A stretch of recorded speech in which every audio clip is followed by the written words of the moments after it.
मैदान के कोने में हैसुल बहुत ही कड़े रुख में मिनसोंग से कहती है कि मुझे तो ऐसा लगता है कि तुम खुद ही अपनी स्कूल की जिंदगी बर्बाद कर रहे हो। इसके बाद वो मिनसोंग को आदेश देती है कि अब यहाँ से जाओ। हैसोल ने मिनसोंग के हाथ को इतनी मजबूती से दबोच रखा था कि मिनसोंग के मुंह से चीख निकल जाती है। ईक। वो वही ठिठक जाता है और मन ही मन सोचता है कि ये लड़की तो बहुत ही मजबूत है, ये अपनी जगह से टस से मस नहीं हो रही है। मिनसोंग दर्द और गुस्से में छटपटाते हुए चिल्लाता है कि मुझे छोड़ो, मुझे छोड़ो। वो झटके से अपना हाथ छुड़ाने की कोशिश करता है और चीखता है कि इसकी शुरुआत इसी ने की थी। तभी अचानक स्कूल की घंटी बजने लगती है। मिनसोंग गुस्से में बड़बड़ाता है कि बहुत बढ़िया, तुम दोनों की वजह से मेरा दोपहर के भोजन का पूरा समय बर्बाद हो गया। वो वहां से तेजी से भाग निकलता है और दूर से ही योनवू को धमकी देते हुए चिल्लाता है कि मैंने तुम्हें मारा नहीं है, इसलिए बेहतर होगा कि तुम इस बारे में किसी को कुछ न बताओ।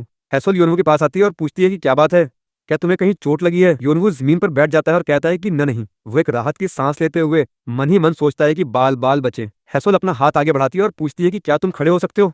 योनवू कहता है कि हाँ, लेकिन जैसे ही वो खड़े होने की कोशिश करता है वो झटके से पीछे हटता है। उसके पैर में तेज दर्द का एहसास होता है और वो डगमगाकर गिरने लगता है। तभी योनवू को गिरता देख हैसोल झटके से आगे बढ़कर उसे अपनी बाहों में थाम लेती है। योनवू के मुंह से दर्द में अच्छी आवाज निकलती है। हैसोल पूछती है कि ये वही टकना है ना जिसमें तुम्हें पहले चोट लगी थी। हैसोल के इतने करीब होने की वजह से योनवू का चेहरा शर्म से पूरी तरह लाल हो जाता है और वो घबराकर हकलाने लगता है। मामा माफी चाहता हूँ। हैसोल बड़ी शांत भाव से पूछती है कि क्या तुम चाहते हो कि मैं तुम्हें स्कूल के नर्स के केबिन तक छोड़ दूं। योनवू कपकपाते हुए मना करता है कि नहीं, मैं ठीक हूँ, ये बस एक हल्की सी मोच है। हैसोल गंभीर होकर कहती है कि अगर तुम्हें दर्द हो रहा है तो इसे पिछली बार की तरह छुपाओ मत और नर्स से जाकर मिलो। योनवू कहता है कि ठीक है। तभी हैसोल उसकी तरफ देखती है और पूछती है कि और क्या नारी और मिनसोंग के बीच कुछ चल रहा है। ये सुनकर योनवू हैरान रह जाता है और सोचता है कि क्या ये उसे जानती है। दृश्य बदलता है और स्कूल की छुट्टी का समय हो जाता है। नारी योनवू के पैर को देखकर हैरान होती है और पूछती है कि योनवू, तुम लंगड़ा कर क्यों चल रहे हो, क्या तुमने अपने टखने में फिर से चोट लगा ली। जुनह्यो गहरी सांस लेते हुए बताता है कि हाँ, इसने फिर से चोट लगा ली। जुनह्यो कहता है कि यह बिल्कुल बच्चों जैसा है। योनवू मुस्कुराते हुए कहता है कि यह बस एक हल्की सी मोच है, इसलिए चिंता मत करो। जुनह्यो कहता है कि ठीक है, तुम दोनों आज पहले निकलो। योनवू पूछता है कि क्या तुम हमें कैफे में मिलोगे। जुनह्यो मना कर देता है कि नहीं। नारी भी कहती है कि मैं आज पढ़ाई नहीं करने वाली हूँ। तभी हैसोल पीछे से आती है और कहती है, नारी, मुझे तुमसे बात करनी है। नारी चौंक कर पीछे मुड़ती है और पूछती है, हूँ, किस बारे में। इसके बाद नारी मुस्कुराते हुए जुनह्यो और योनवू की तरफ हाथ हिलाती है और कहती है कि तुम दोनों अच्छे से पढ़ाई करना, कल मिलते हैं। योनवू धीरे से कहता है ठीक है। जुनह्यो सोचता है कि क्या चल रहा है। फिर वो कहता है कि मुझे लगता है कि हम आज पढ़ाई से छुट्टी ले सकते हैं। योनवू अपनी आंखों में आंसू भरकर मन ही मन रोने लगता है कि ये सब मेरी ही गलती है। अब आगे क्या होगा। स्कूल की इमारत के बाहर हैसोल और नारी एक साथ चल रही हैं। हैसोल गंभीर होकर पूछती है कि नारी, क्या बात है, तुम अपने जैसी नहीं लग रही हो, क्या कोई बात हुई है। नारी अनजान बनते हुए पूछती है कि हूँ मैं। हैसोल कहती है कि हाँ, तुम्हारे बारे में बात कर रही हूँ। नारी झूठी मुस्कान के साथ कहती है कि नहीं, ऐसा कुछ नहीं है, मैं बिल्कुल ठीक हूँ। फिर वो पूछती है कि तुम ऐसा क्यों पूछ रही हो। हैसोल अपनी गर्दन मोड़कर उसकी तरफ देखती है और कहती है कि मुझे नहीं पता कि तुम मुझे क्यों नहीं बता रही हो, लेकिन अगर कोई ऐसी बात है जिसमें मैं तुम्हारी मदद कर सकती हूँ तो कृपया मुझे बताओ। नारी कुछ पल के लिए हिचकिचाती है और नीचे देखकर कहती है कि तुम सही कह रही हो, हाल ही में एक बात है जो मुझे परेशान कर रही है, लेकिन ये एक पारिवारिक मामला, फैमिली मैटर है। वो आगे कहती है कि अगर मैं तुम्हें बता भी दूं तो भी तुम मेरी मदद नहीं कर पाओगी। तुम तो जानती हो कि मुझे इस तरह की बातों पर चर्चा करना पसंद नहीं है। नारी कहती है कि आई एम सॉरी हैसोल, ये कुछ भी नहीं है, इसलिए तुम चिंता मत करो। हैसोल बिना कुछ बोले चुपचाप उसकी बात सुनती है। दृश्य बदलता है और मिनसोंग वाइस प्रिंसिपल के केबिन में टीचर के सामने खड़ा होकर रोना रो रहा होता है।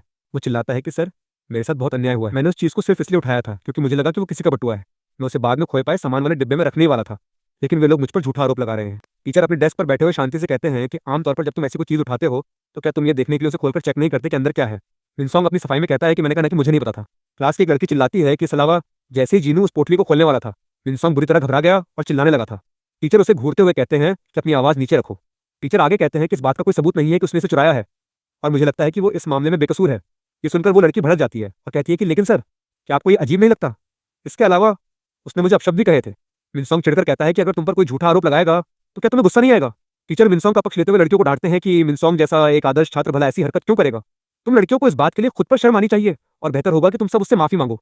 टीचर उस पोटली को अपने पास रख लेते हैं और कहते हैं कि मैं इसे खोए पाए सामान वाले डिब्बे में डाल दूंगी। मिनसोंग वाइस प्रिंसिपल के केबिन से बाहर निकलता है और एक राहत की सांस लेता है। वो मन ही मन खुश होता है कि चलो अच्छा हुआ, ये सब दोपहर के भोजन के समय हुआ था, इसलिए क्लास में ज्यादा बच्चे नहीं थे और अब जब टीचर भी मेरे पक्ष में है तो कुछ ही दिनों में ये मामला बिल्कुल शांत हो जाएगा। अगले दिन स्कूल के गलियारे में योनवू खड़ा था। तभी उसके सामने अचानक हैसोल आकर खड़ी हो जाती है। हैसोल को अपने इतने करीब देखकर योनवू बुरी तरह घबरा जाता है और उसे एक जोरदार हिचकी आ जाती है। कब हैसोल बिना कुछ बोले सीधे आगे बढ़ती है और योनवू का हाथ पकड़ लेती है। योनवू सोचता है कि कल जो कुछ भी हुआ था उसके बाद मुझे पता था कि उनके बीच एक अजीब सी दूरी आ गई है और मैं उन्हें लेकर परेशान था, लेकिन जैसे ही मैं दोपहर का खाना खाकर वापस आया हैसोल ने मुझे पकड़ लिया और अब ये सब हो रहा है। हैसोल योनवू को दीवार की तरफ धकेलती है। योनवू का पूरा चेहरा शर्म से लाल हो जाता है और वो सोचता है कि मुझे लगता है कि मैं बेहोश हो जाऊंगा, मुझे थोड़ी दूरी बनाए रखनी चाहिए। हैसोल दीवार पर हाथ रखकर उसे रोक लेती है और कड़क आवाज में पूछती है कि तुम्हें क्या लगता है कि तुम कहाँ जा रहे हो, मुझे जवाब दो। वो कहती है कि अगर तुमने मेरी बात नहीं सुनी, तुम जानते हो कि नारी के साथ क्या हुआ है, इसलिए मुझे सब कुछ सच सच बताओ। योनवू घबराकर कहता है कि किस बारे में। हैसोल कहती है कल भी तुमने मुझे कभी कोई सीधा जवाब नहीं दिया था। क्या नारी ने तुमसे कहा है कि मुझे कुछ मत बताना? योनवू अपनी आंखें दूसरी तरफ मोड़कर दबी आवाज में कहता है कि आई एम सॉरी, लेकिन मैं नहीं बता सकता। वैसे हैसोल एक ठंडी सांस लेती है, पीछे मुड़ती है और कहती है कि ठीक है, मैं अब तुमसे इसके बारे में और कुछ नहीं पूछूंगी। योनवू दुखी होकर कहता है कि मुझे माफ कर देना। हैसोल कहती है कि नहीं, माफी मत मांगो, तुमने नारी से वादा किया है। वो आगे चलती है और कहती है कि मुझे नहीं पता कि क्या चल रहा है और क्यों, लेकिन ऐसा लगता है कि वो खुद नहीं चाहती कि मुझे इस बारे में कुछ पता चले। वो रुककर कहती है कि ठीक है, दोपहर के भोजन का समय खत्म होने वाला है, चलो क्लास में वापस चलते हैं। योनवू उसके पीछे चलते हुए उदास मन से सोचता है कि क्या वो मुझसे नाराज है। वो मन ही मन सोचता है कि वो ये सब सिर्फ इसलिए कर रही है क्योंकि वो नारी को लेकर बहुत परेशान है, लेकिन मुझे नहीं लगता कि मुझे इस बारे में सबसे पहले बात करनी चाहिए। अब मैं क्या करूं? तभी अचानक गलियारे में एक छात्र दौड़ता हुआ आता है और चिल्लाता है कि ऐसा बिल्कुल नहीं हो सकता। जुनैक बहुत बड़ी मुसीबत में पड़ गया है। स्कूल मारपीट और हिंसा करने की वजह से उसे पकड़ लिया गया है। ये सुनते ही योनवू के होश उड़ जाते हैं। स्कूल के बाद जुनैक हाथ में खाने की चीज लिए खा रहा था। वो चलते चलते योनवू को डांटते हुए कहता है, तुम मुझे बिना बताए अकेले ही क्यों चले गए? योनवू झिझकते हुए जवाब देता है, तुम दोपहर के भोजन के पूरे समय जिम में बास्केटबॉल खेल रहे थे और उसके बाद मुझे तुमसे बात करने का सही मौका ही नहीं मिला। जुनैक उसे समझाते हुए कहता है, जो भी हो अगली बार ऐसा मत करना। तुम दिखने में बहुत सीधे साधे लगते हो, इसलिए कुछ बच्चे तुम्हें कमतर आंकते हैं। तुम किस्मत वाले थे कि वहाँ हैसोल मौजूद थी। मैंने एक बार फिर हैसोल के लिए मुसीबत खड़ी कर दी। उसने मेरी मदद की, लेकिन मैं उसके सवालों का जवाब दिए बिना ही वहां से भाग आया। वो पक्का मुझे दयनीय समझ रही होगी। तभी जुनैक अपनी चीज खाते और निगलते हुए गंभीर हो जाता है और कहता है, ठीक है, मैं कल मिनसोंग से फिर से बात करूंगा। योनोबू चौंक कर पूछता है, सच में? जुनैक मुस्कुराते हुए कहता है, लेकिन अगर मैं उससे बात करके मामला नहीं सुलझा पाया तो हम नारी को बताएंगे कि क्या हुआ था। मंजूर है? तभी पीछे से नारी तेजी से दौड़ती हुई आती है और पूछती है, क्या उन दोनों के बीच कोई लड़ाई हुई थी? नारी और योमवू हैरान होकर जुनैक से पूछते हैं, जुनैक, क्या तुम ठीक हो? जुनैक अपना सिर खुजलाते हुए कहता है, हाँ। नारी तुरंत पूछती है, क्या ये सच है कि तुम स्कूल में मारपीट और हिंसा करने की वजह से मुसीबत में पड़ गए हो? जुनैक थके हुए स्वर में कहता है, कुछ प्रक्रियाएं हैं जिनसे मुझे गुजरना पड़ेगा। नारी तंग आकर कहती है, इसका मतलब तुम सच में मुसीबत में हो? आखिर हुआ क्या था? तभी पास ही क्लास का दरवाजा सरकता है। मिनसोंग अपनी गाल पर पट्टी बांधे हुए वहां से गुजरता है। जुनैक और योनवू को देखकर वो झटके से चौंक जाता है और अपनी गर्दन मोड़कर तेजी से वहां से निकल जाता है। नारी उसे जाते हुए देखती है और जुनैक से पूछती है, रुको, क्या तुम्हारी मिनसोंग के साथ लड़ाई हुई थी? जुनैक अपनी आंखें फेरते हुए कहता है, वैसे मैं इसे पूरी तरह लड़ाई तो नहीं कहूंगा। योनवू आगे बढ़ता है और कहता है, हाँ नारी, मुझे तुम्हें कुछ बताना है। एक हफ्ते पहले तुमसे वो पूरी बात सुनने के बाद जुनैक और मैं उस असली गुनहगार को ढूंढ रहे थे। हमारा इरादा तुम्हारा वादा तोड़ने का बिल्कुल नहीं था, लेकिन कल मैंने मिनसोंग को हमारी क्लास से बाहर निकलते हुए देखा था और ठीक उसके बाद तुम्हारा कुछ सामान खो गया था। तो मुझे लगा कि शायद वही तुम्हारा सामान चुरा रहा है। योनवू माथे से पसीना पोंछते हुए कहता है, मैं उससे बिल्कुल शांति से बात करना चाहता था ताकि वो तुम्हारा सामान वापस कर दे और ऐसा दोबारा कभी ना करे। लेकिन बात उतनी अच्छी नहीं रही। जो भी हो, मैंने आज फिर से उससे इस बारे में बात करने की कोशिश की थी। खुद के दम पर काम करने और तुम्हें न बताने के लिए मुझे माफ कर दो, लेकिन मैंने टीचर को तुम्हारे बारे में कुछ नहीं बताया है, इसलिए तुम इस सबके बीच नहीं फंसोगी और हैसोल को भी इस बारे में कुछ पता नहीं चलेगा। योनवू अभी अपनी बात पूरी कर ही रहा था कि तभी पीछे से हैसोल के कदमों की आवाज आती है। योनवू चौंक कर देखता है। ओह! हैसोल उनके पास आकर शांत भाव से कहती है, मेरा इरादा तुम लोगों की बातें छुपकर सुनने का नहीं था। हैसोल को वहां देखकर नारी का चेहरा गुस्से में खड़ा हो जाता है और वो अपने दांत भींच लेती है। योनवू घबराकर कहता है, रुको। नारी बिना कुछ बोले झटके से मुड़ती है और तेजी से कदमों से वहां से भागने लगती है। जुनैक चिल्लाता है, नारी, तुम कहाँ जा रही हो? हैसोल गंभीर होकर जुनैक से कहती है, मैं उसके पीछे जाती हूँ। तुम्हें पहले स्कूल के नर्स के केबिन में जाना चाहिए। हैसोल नारी के पीछे निकल जाती है। जुनैक थका हुआ फर्श पर बैठ जाता है। वो उदास होकर उसके पास आता है और कहता है, जुनैक, क्या तुम ठीक हो? मुझे बहुत अफसोस है। जुनैक नीचे देखते हुए कहता है, हाँ। नारी काफी नाराज लग रही थी, है ना? मेरा इरादा इतनी बड़ी मुसीबत खड़ी करने का नहीं था। योनवू उसे दिलासा देते हुए कहता है, वैसे मुझे नहीं पता, लेकिन तुमने ये सब उसी के लिए किया था। मुझे यकीन है कि अगर तुम उससे बात करोगे तो वो तुम्हारी बात पक्का समझ जाएगी। जुनैक अपना सिर झुकाकर बैठता है और उसके दिमाग में दोपहर की वो घटना चलने लगती है जब उसका खून खौल उठा था। दोपहर के समय वो स्कूल के पिछले हिस्से की दीवार के पास खड़ा था जहां सिगरेट की बदबू आ रही थी। वो सोच रहा था कि क्या वे 12वीं कक्षा के छात्र हैं। टीचर आमतौर पर उन पर आसानी से मान जाते हैं। तभी दीवार के दूसरी तरफ मिनसोंग अपने दोस्तों के साथ बैठा हुआ था। उसका दोस्त हंसते हुए कह रहा था, तुमने भला महिलाओं के इस्तेमाल की चीजें क्यों चुराई? ये तो किस्मत खराब थी कि जीनू ने तुम्हें पकड़ लिया, वरना मैं तो इस चीज के साथ बहुत मजे करता। मिनसोंग मुस्कुराते हुए कहता है, क्या वैसे मेरी नारी में भी दिलचस्पी है? लेकिन उसे भूल जाओ, वो बहुत ही घमंडी लड़की है। मिनसोंग अपने दोस्त को आगे बताता है, मैं बताया था कि उसने पिछले साल मेरे साथ क्या किया था। वो मेरे साथ मीठी मीठी बातें कर रही थी और मुझे रिझा रही थी, लेकिन बाद में उसने जीनू को चुन लिया। उस लड़की को सिर्फ लड़कों की शक्ल और लंबाई से फर्क पड़ता है, इसलिए तुम्हारा उसके साथ कोई मौका नहीं है। मिनसोंग के मुंह से नारी के लिए ऐसी घटिया बातें सुनकर पास ही खड़े जुनैक का चेहरा गुस्से से तमतमा जाता है। उसके भीतर का गुस्सा 7वें आसमान पर पहुंच जाता है। इससे पहले कि कोई कुछ समझ पाता, जुनैक झटके से आगे बढ़ता है और अपनी पूरी ताकत से एक जोरदार घूंसा मिनसोंग के मुंह पर दे मारता है। मिनसोंग के दोस्त चौंक जाते हैं। मिनसोंग जमीन पर गिर पड़ता है और उसके मुंह से खून बहने लगता है। जुनैक की मुट्ठी पूरी तरह लाल हो चुकी थी और वो गुस्से में कांप रहा था। तभी स्कूल के दूसरे छात्र आकर जुनैक को पकड़ लेते हैं और उसे पीछे खींचते हैं। वर्तमान में लौटते हुए जुनैक एक गहरी सांस लेता है और सोचता है कि जब मुझे होश आया, मैं उसे पहले ही पीट चुका था। अगर मैं सचमुच उसकी रक्षा करना चाहता था तो मुझे ऐसा कदम कभी नहीं उठाना चाहिए था। जब भी मेरा खून खौलता है, हर बार ऐसा ही होता है। योनवू से देखते हुए कहता है, जुनैक, चलो नर्स के पास चलते हैं। जुनैक चौंककर उसकी तरफ देखता है और कहता है, ओह ठीक है। दूसरी तरफ नारी गलियारे में तेजी से चलते हुए अपने मन में सोच रही थी। वो सोचती है कि पिछले साल इसी समय के आसपास मेरा सामान फिर से गायब होना शुरू हुआ था और पिछले साल इसी समय के आसपास ही मिनसोंग के साथ वो घटना हुई थी। वो गुस्से में खुद से पूछती है कि मैंने इस बात पर पहले ध्यान क्यों नहीं दिया। नहीं, मेरे दिमाग में ये बात कभी आई ही नहीं कि वो ऐसा कर सकता है। मुझे यकीन नहीं हो रहा कि वो इस बात के लिए अभी तक मेरे खिलाफ मन में इतनी कड़वाहट और दुश्मनी पाले हुए है। तभी नारी सीढ़ियों के पास पहुंचती है जहां मिनसोंग ऊपर की तरफ जा रहा था। नारी सीढ़ियों पर खड़े मिनसोंग को नीचे से टोकते हुए सीधे मुख्य मुद्दे पर आती है और पूछती है, क्या तुम स्कूल हिंसा समिति की कार्रवाई के साथ आगे बढ़ने वाले हो? वह उसे चेतावनी देते हुए आगे कहती है, अगर तुम इस मामले को आगे बढ़ाओगे तो तुम अच्छी तरह जानते हो कि तुम खुद भी मुसीबत में पड़ जाओगे। सही कहा ना? मिनसोंग चिढ़कर अपना मुंह घुमाता है और कहता है, यह तुम्हारे काम की बात नहीं है, तुम्हें क्या परवाह है? नारी बिना विचलित हुए कहती है, मैं नहीं जानती कि जुनह्योक ने तुम्हें क्यों मारा, लेकिन उसने सोचा कि तुम वही हो जो मेरा सामान चुरा रहे हो और वह इसी बारे में तुमसे बात करना चाहता था। वह मिनसोंग को समझाते हुए कहती है, यदि तुम इस घटना को स्कूल हिंसा समिति के पास ले जाओगे तो वे इसकी जांच शुरू कर देंगे, जिससे तुम्हारा कोई फायदा नहीं होने वाला है। मिनसोंग सीढ़ियों पर खड़े खड़े तंज कसते हुए हंसता है, हाँ, लो फिर शुरू हो गए। मैं तुम्हें पहले ही बता चुका हूं कि वे महिलाओं के इस्तेमाल की चीजें पैड्स मुझे फर्श पर गिरी हुई मिली थीं। नारी तुरंत उसकी बात पकड़ लेती है और पूछती है, जब उस पोटली पर कोई नाम ही नहीं लिखा था तो तुम्हें कैसे पता चला कि वो मेरी ही चीज थी? मैंने तो कभी नहीं कहा था कि वे पैड्स थे। तुमने खुद कहा कि तुम्हें वे फर्श पर मिले थे। तुमने मेरे साथ ऐसा क्यों किया? क्या ये इसलिए है क्योंकि पिछले साल मैंने तुम्हारे प्रस्ताव को ठुकरा दिया था? मिनसोंग भड़क जाता है और झुंझलाकर चिल्लाता है, तुम किस बारे में बात कर रही हो? क्या तुम्हें सच में लगता है कि मुझे अभी भी तुम जैसी लड़की में कोई दिलचस्पी है? मनगढ़ंत बातें बनाना बंद करो। और वैसे भी टीचर्स जानते हैं कि मैं बेकसूर हूं। नारी, तुम अभी भी लड़कों के साथ घूमती रहती हो। उस लड़के का नाम क्या था? जुनह्योक? तुम सिर्फ उन लंबे लड़कों को ही अपने जाल में फंसाना कैसे मैनेज कर लेती हो? पिछले साल भी तुम वही थी जिसने मुझे रिझाया था और फिर मुकर कर मुझे शर्मिंदा किया था। शायद तुम्हारा सामान इसलिए गायब होता रहता है क्योंकि तुम हमेशा लड़कों पर डोरे डालती रहती हो। चलो यहां ईमानदारी से बात करते हैं। पीड़ित मैं हूं, तुम नहीं। नारी गुस्से में चिल्लाती है, तुम किस बारे में बात कर रहे हो? मैंने ऐसा कभी कुछ नहीं किया। पिछले साल तुम खुद थे जिसने मेरी बातों का गलत मतलब निकालकर अचानक मुझे प्रपोज कर दिया था और अब तुम कह रहे हो कि ये मेरी गलती है? मिनसोंग हंसकर कहता है, हाँ बिल्कुल। तो फिर जीनू और जुनह्योक के बारे में क्या ख्याल है? नारी कहती है, वे मेरे दोस्त हैं। मिनसोंग ताना मारता है, जैसे को तैसा मिलता है।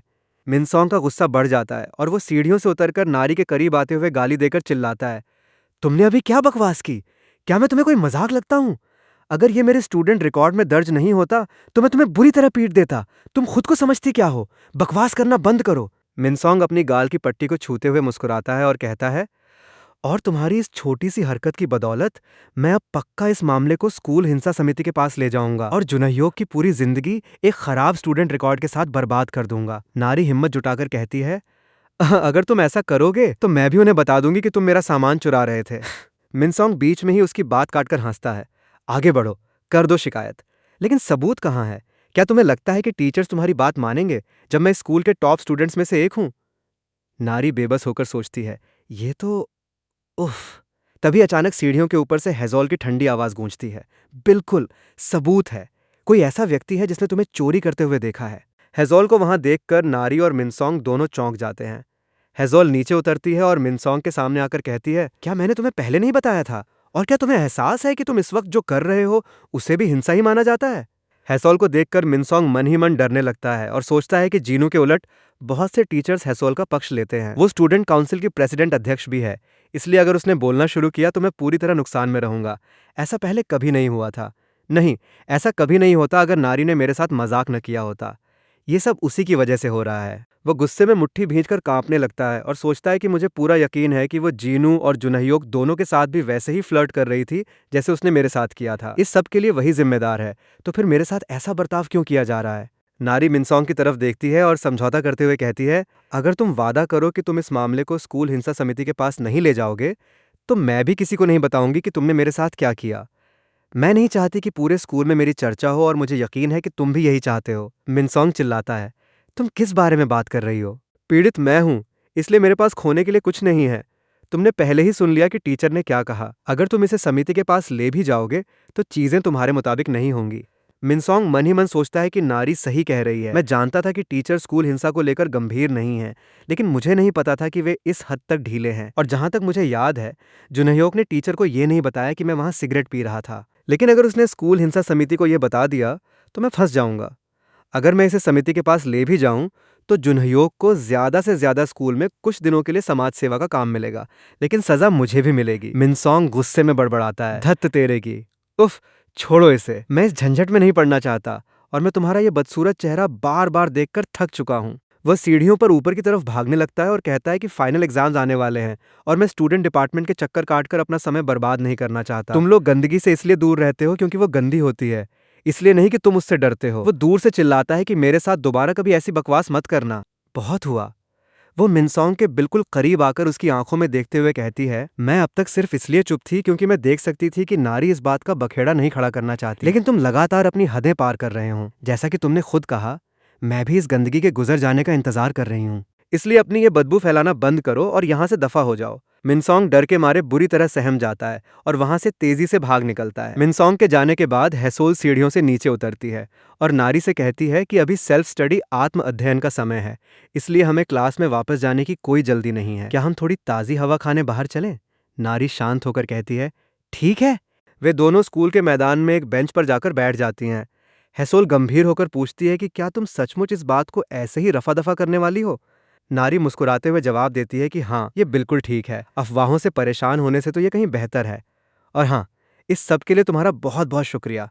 अब जुनहयोक को भी किसी बात की चिंता नहीं करनी पड़ेगी। तो ये तो एक तीर से दो निशाने लगाने जैसा हो गया। अगर तुमने मेरी मदद नहीं की होती तो मैं हैसोल उसकी बात बीच में ही काटती है और पूछती है कि तुमने मुझे ये सब पहले क्यों नहीं बताया। हैसोल आगे कहती है कि मैं जानती थी कि तुमने पिछले साल मिनसोंग को रिजेक्ट अस्वीकार किया था और जुनहयोक तथा योनवू भी इस घटना के बारे में जानते थे, तो फिर तुमने इसे मुझसे क्यों छुपाया? नारी आंखें चुराते हुए कहती है कि वैसे इस तरह की उम्मीद मुझे भी नहीं थी। अगर मुझे पता होता कि मिनसोंग मेरा सामान चुरा रहा है तो मैं तुम्हें तुरंत बता देती। हैसोल पूछती है कि तो फिर तुम्हें क्या लगा था कि ये क्या है? ऐसा क्या था कि कोई तुम्हारा सामान चुरा रहा था और तुम ऐसे जता रही थी जैसे सब कुछ ठीक हो, और तुमने इसे मुझसे इतनी शिद्दत से छुपाया? नारी खामोश रहती है। हैसोल उसका हाथ पकड़कर कहती है कि नारी, अगर तुम मुझे नहीं बताओगी तो मुझे कभी पता नहीं चलेगा। मैं तुम्हारे लिए बहुत परेशान हूँ। नारी अपनी आंखें बंद कर लेती है और उसे जुनहयोक और योनवू का वो रोता हुआ चेहरा याद आता है जब वे मुसीबत में थे। वो मन ही मन पछताते हुए सोचती है कि काश मैंने शुरू में ही ईमानदारी दिखाई होती और मदद मांगी होती, तो जुनहयोक और योनवू इस तरह बिना सोचे समझे कदम नहीं उठाते। वो धीमी आवाज में कहती है, हैसोल, मुझे माफ कर देना इस पूरे समय तुम्हें न बताने के लिए। कहानी यहाँ से फ्लैशबैक में पीछे चली जाती है, जहाँ डेले गर्ल्स मिडिल स्कूल का बोर्ड दिखाई देता है। मिडिल स्कूल के दिनों में कुछ लड़कियां आपस में खड़ी होकर हैसोल के बारे में बातें कर रही थीं। एक लड़की कहती है कि वाह, वो कितनी हैंडसम आकर्षक है। दूसरी कहती है कि मैंने सुना है कि वो एक टैलेंट एजेंसी में ट्रेनी प्रशिक्षु है, लेकिन मैंने सुना है कि उसका व्यवहार बहुत खराब है। दूसरी तरफ खड़ी लड़कियों का ग्रुप फुसफुसाता है कि वो गलत संगत में भी उठती बैठती है। एक और लड़की कहती है कि वो सोबिन के बहुत करीब है। एक अन्य लड़की कहती है कि मैंने सुना है कि वो अपनी एजेंसी की वजह से आजकल शांत बैठी है, वरना वो एक नंबर की बुली दूसरों को सताने वाली है। नैरेटर अंत में बताता है कि उस समय स्कूल में फैली तमाम तरह की अफवाहों और कानाफूसी की वजह से किसी के लिए भी हैसोल को लेकर अपने मन में पूर्वाग्रह बना लेना बेहद आसान काम था। ये सुनकर पास खड़ी एक अन्य लड़की चिढ़कर कहती है कि मुझे नफरत है कि मैं इस तरह की लड़कियों के साथ एक ही क्लास में हूँ। वो गहरी सांस लेकर नारी से पूछती है कि ये बहुत बुरा है ना नारी? सही कहा। नारी तिरछी नजर से हैसोल की तरफ देखती है, जो क्लास में बिल्कुल अकेली और शांत बैठी हुई थी। नारी मन ही मन सोचती है कि वो देखने में तो इस तरह की इंसान बिल्कुल नहीं लगती। तभी ब्लैक बोर्ड पर सफाई ड्यूटी की लिस्ट लगती है। म्यूजिक रूम की जिम्मेदारी हैसल कॉन्ग और नारी लिम को सौंपी गई थी। नारी गहरी सांस लेकर सोचती है कि उफ, मेरी सफाई की ड्यूटी अकेले हैसल के साथ लग गई है। मैंने आज तक उससे कभी बात भी नहीं की है। तभी हैसल उसके पास आती है और कड़े लहजे में आवाज देती है, नारी। हैसल कहती है, चलो सफाई करने चलते हैं। म्यूजिक रूम के भीतर झाड़ू लगाने की आवाज बियरुश बियरुश गूंजने लगती है। नारी झाड़ू लगाते हुए चुपके से हैसल की तरफ देखती है। वो सोचती है कि वाह, ये पहली बार है जब मैं उसे इतने करीब से देख रही हूँ और वो सच में काफी आकर्षक है। लेकिन उसके चेहरे पर एक कड़ा रुख है। क्या ऐसा इसलिए क्योंकि उसके चेहरे के हाव भाव में शायद ही कभी कोई बदलाव आता है? नारी उसे लगातार घूरती रहती है। तभी हैसल अपनी जगह पर रुकती है, उसकी तरफ मुड़ती है और सीधे पूछती है, क्या तुम कुछ कहना चाहती थी? नारी बुरी तरह घबरा जाती है और हकलाने लगती है, ओह हाँ, मैंने सुना है कि तुम एक टैलेंट एजेंसी में ट्रेनी हो। वो कौन सी एजेंसी है? हैसल का चेहरा बिल्कुल सपाट रहता है और वो कहती है, मैं कोई ट्रेनी नहीं हूँ। नारी चौंक कर पूछती है, क्या? तो फिर क्या तुम एक उभरती हुई एक्ट्रेस अभिनेत्री बनना चाहती हो? हैसल साफ मना कर देती है, मुझे लोगों का ध्यान अपनी तरफ खींचना पसंद नहीं है। नारी खिड़की की तरफ देखते हुए सोचती है कि अच्छा, ऐसी बात है। लेकिन वो मन ही मन ये भी जानती थी कि सफाई ड्यूटी के उस पूरे हफ्ते के दौरान हैसल के लिए लोगों की नजरों से बचना बहुत मुश्किल था, क्योंकि वो दिखने में ही इतनी अलग थी। हालांकि अफवाहों के उलट नारी बहुत जल्द ही हैसल के करीब आ गई और उनकी दोस्ती हो गई। उसे इस बात से कोई फर्क नहीं पड़ता था कि दूसरे लोग उसके बारे में पीठ पीछे क्या बकवास कर रहे हैं, लेकिन उसकी यही उदासीनता चीजों को और ज्यादा खराब कर देती थी। नारी सोचती है कि कोई भी अगर एक बार उससे बात कर ले तो वो तुरंत जान जाएगा कि वो कितनी अच्छी है। लेकिन लोग सिर्फ इसलिए उसे बुली समझने लगते हैं क्योंकि वो सोबिन के साथ उठती बैठती है। नारी को हैसोल की बहुत चिंता होने लगी थी, इसलिए उसने हैसोल को अपनी दूसरी सहेलियों से मिलवाना शुरू कर दिया। नतीजा ये हुआ कि हैसोल स्वाभाविक रूप से सोबिन और उसके ग्रुप से दूर हो गई। बाद में जब नारी ने उससे पूछा कि क्या वो सोबिन के करीब थी, तो हैसोल ने बड़े सामान्य ढंग से बताया कि वे लड़कियां बस हर जगह उसके पीछे पीछे घूमती रहती थीं। हैसोल को तो ये भनक तक नहीं थी कि स्कूल के बाकी बच्चे सोबिन की वजह से ही उससे दूरी बनाकर रखते थे। जैसे ही स्कूल से हैसोल के बुली होने की अफवाह पूरी तरह गायब हुई, वो पूरे स्कूल में इतनी लोकप्रिय हो गई कि हर कोई उसका बेस्ट फ्रेंड बनना चाहता था। स्कूल की छुट्टी के समय कुछ लड़कियां हैसोल के पास आती हैं और कहती हैं, हम लोग डाउनटाउन में खुले नए कैफे में जा रहे हैं, क्या तुम हमारे साथ चलोगी? हैसोल रूखे लहजे में मना कर देती है, नहीं, मैं स्कूल के बाद नारी के साथ बाहर जा रही हूँ। गलियारे में खड़ी नारी अपनी सहेलियों से कहती है कि हाँ, हम दोनों आज एक स्टेशनरी की दुकान पर जा रहे हैं, मुझे एक नया पेंसिल बॉक्स खरीदना है और उसे एक नई नोटबुक लेनी है। उसकी सहेली जलन भरे लहजे में कहती है कि मैं बहुत ईर्ष्या करती हूँ कि तुम उसके इतनी करीब हो, क्या हम भी तुम्हारे साथ चल सकते हैं? नारी मुस्कुराकर कहती है कि हाँ, मुझे कोई आपत्ति नहीं है, मैं हैसोल से पूछ लूंगी कि वो इसके लिए राजी है या नहीं। नारी अपनी सहेलियों के बीच हैसोल के साथ अपनी गहरी दोस्ती का दिखावा करने लगी थी और इस अटेंशन से काफी खुश थी। तभी अचानक पीछे से सोबिन तेजी से आती है और नारी को कंधे से जोरदार धक्का मारती है। नारी के मुंह से दर्द में आउच उफ निकलता है। सोबिन गुस्से में चिल्लाती है, तुम कमबख्त लड़कियां बहुत ज्यादा शोर मचाती हो। नारी, ये गलियारा तुम्हारे बाप का नहीं है, तुम सब एक नंबर की लूजर हो, इसलिए अपना मुंह बंद रखा करो। सोबिन के जाने के बाद नारी की सहेलियां उससे पूछती हैं कि नारी, क्या तुम ठीक हो? एक सहेली फुसफुसाती है कि सोबिन को पक्का लगता है कि तुम्हारी वजह से ही हैसोल उससे दूर हुई है, मुझे डर है कि कहीं वे तुम्हें बुली करना शुरू कर दें। दूसरी तरफ क्लास की कुछ लड़कियां नारी की पीठ पीछे हंसते हुए कांप रही थीं और कह रही थी कि तुमने देखा, वो कितना मजेदार था, वो इसी के लायक है। नारी भी आजकल हमारे दिमाग पर चढ़ रही थी। नारी समझ जाती कि सिर्फ सोबिन ही नहीं, बल्कि कुछ और लोग भी हैसोल के करीब होने की वजह से उससे नफरत करने लगे थे। वो मन ही मन सोचती है कि जब हैसोल के बारे में बुरी अफवाहें थीं, तब तुम में से किसी ने उसे जानने की कोशिश तक नहीं की और आज सब उसकी बेस्ट फ्रेंड बनना चाहती हैं। नारी को अक्सर सोबिन और दूसरे बच्चों से प्रताड़ना झेलनी पड़ती थी, लेकिन वो ये बात हैसोल को कभी नहीं दिखाती थी। और बिल्कुल इसी समय के आसपास से नारी का सामान गायब होना शुरू हो गया। क्लासरूम में नारी अपना बैग खंगालते हुए परेशान होती है, तो उसकी बचपन की सहेली युग्योंग पूछती है कि क्या हुआ नारी। नारी कहती है कि मेरा ब्रेसलेट गायब है, वही फ्रेंडशिप ब्रेसलेट जो मैंने हैसोल के साथ मिलकर लिया था। युग्योंग कहती है कि शायद तुमने उसे जिम क्लास के दौरान कहीं गिरा दिया होगा। नारी कहती है कि ये बहुत अजीब है, मैंने उसे निकालकर यही टेबल पर रखा था। शुरुआत में सिर्फ छोटी मोटी एक्सेसरीज और पेन पेंसिल जैसी लिखने की चीजें ही गायब हो रही थी। नारी को लगता था कि ये सब उसकी अपनी लापरवाही और असावधानी की वजह से खो रहा है, इसलिए उसने इस पर ज्यादा ध्यान नहीं दिया। लेकिन एक दिन उसे अपनी ही क्लास के डस्टबिन कचरे के डिब्बे के अंदर अपना नया पेंसिल बॉक्स दबा हुआ मिला। तब जाकर उसे पहली बार ये कड़वा एहसास हुआ कि कोई ये सब जानबूझकर कर रहा है। जैसे ही वो 9वीं कक्षा में पहुंची और इस बार वो हैसोल की क्लास में नहीं थी, उसका सामान और भी खुलेआम गायब होने लगा या सीधे कचरे में फेंका जाने लगा। तब नारी को पक्का यकीन हो गया कि कोई बदला ले रहा है, लेकिन शक के दायरे में इतने सारे लोग थे कि वो किसी एक का नाम नहीं तय कर पा रही थी। एक दिन पार्क की बेंच पर बैठी युग्योंग नारी से कहती है कि मुझे पूरा यकीन है कि ये काम सोबिन का ही है, वो तुमसे बहुत नफरत करती है और तुम्हें बुली भी करती है, पक्का वही पिछले साल से तुम्हारा सामान चुरा रही है, और अब जब तुम और हैसोल एक ही क्लास में नहीं हो तो उसे किसी का डर नहीं है। नारी परेशान होकर अपना सिर झुका लेती है और कहती है कि मुझे समझ नहीं आ रहा कि मैं क्या करूं, क्या मुझे टीचर को बताना चाहिए? युग्योंग कहती है कि बिना सबूत के शिकायत करना ठीक नहीं होगा, वो और चिढ़ जाएगी। फिर वो पूछती है कि क्या तुम ये बात हैसोल को बताओगी? नारी मना कर देती है, नहीं, मैं भला उसे कैसे बता दूं कि उसकी वजह से मुझे बुली किया जा रहा है, मैं तुम्हारे अलावा किसी और से बात नहीं कर सकती, मैं खुश हूं कि तुम मेरे साथ हो। युग्योंग मुस्कुराते हुए उसे गले लगा लेती है और कहती है कि मैं तुम्हारी चिंता करती हूँ, आगे से कुछ भी गायब हो तो मुझे तुरंत बताना। नारी मनी मन सोचती है कि वैसे भी कोई महंगी चीज तो चोरी नहीं हो रही है, अगर मैं इस पर कोई रिएक्शन नहीं दूंगी तो वे खुद ही बोर होकर रुक जाएंगे। लेकिन इस बातचीत के कुछ ही दिनों बाद नारी का बटुआ वॉलेट चोरी हो गया। काफी सोच विचार करने के बाद नारी ने आखिरकार हिम्मत जुटाई और स्टाफ रूम में जाकर अपने टीचर को इस चोरी के बारे में सब कुछ बता दिया। वो एक राहत की सांस लेती है और सोचती है कि मुझे ये बात टीचर को बहुत पहले ही बता देनी चाहिए थी, कम से कम अब मुझे इस रोज रोज के टॉर्चर से छुटकारा मिल जाएगा। अगले ही पीरियड में टीचर क्लासरूम के भीतर आते हैं और चिल्लाकर आदेश देते हैं, एवरीवन, सभी लोग अपनी आंखें बंद करो, जिसने भी नारी का बटुआ लिया है उसे कहीं देखा है, चुपचाप अपना हाथ ऊपर करो। अब मैं चाहता हूं कि क्लास का हर एक बच्चा अपनी जगह पर खड़ा हो जाए और अपना अपना बैग अपनी डेस्क के ऊपर रख दे। मैं खुद सबके बैग्स की तलाशी इंस्पेक्शन लूंगा। ये सुनते ही पूरी क्लास में हड़कंप मच जाता है और छात्राएं हैरान होकर पूछती हैं, क्या अभी?